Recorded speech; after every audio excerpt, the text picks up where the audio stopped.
This morning, we are looking at the crisis in the classroom across the country. This one involves a school district in Wisconsin that's withholding key information from parents if their child decides to change their gender identity at school.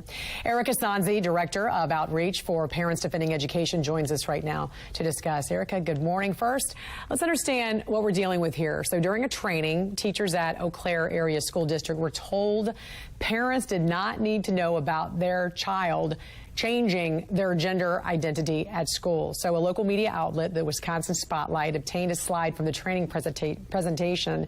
And we want to show our folks at home what that presentation slide stated. It stated, remember, parents are not entitled to know their kids' identities.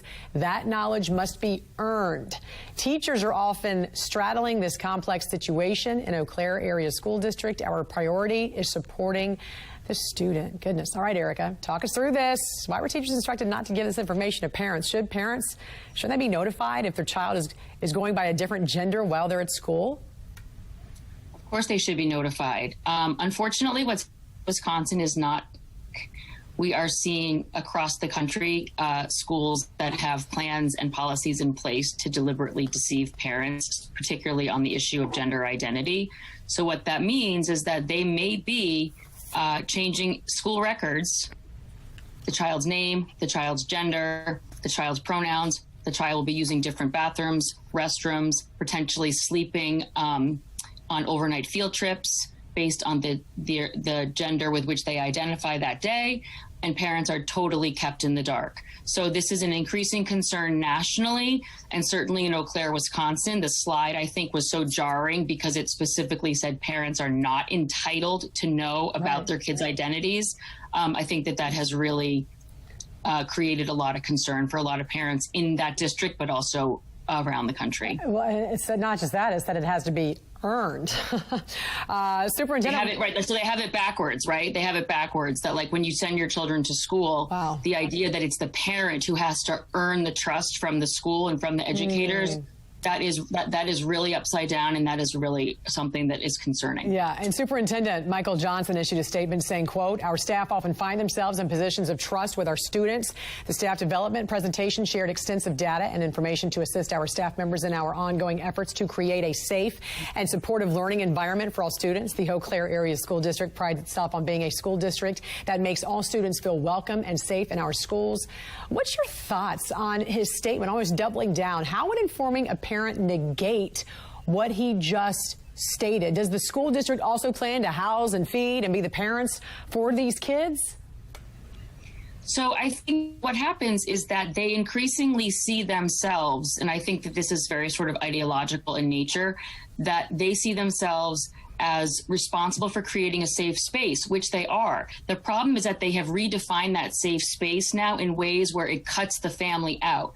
So that if a child suddenly out of the blue declares that they're changing their gender identity, they're changing everything about themselves at school, the idea that the school has is that any parent who doesn't go along with that right away is creating an unsafe home and is creating harm, and it's the school's job to protect their children from their own parents.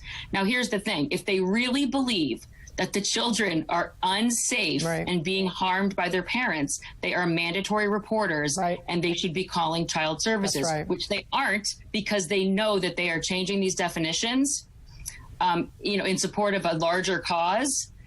And that's, again, this is a big problem. And the trust is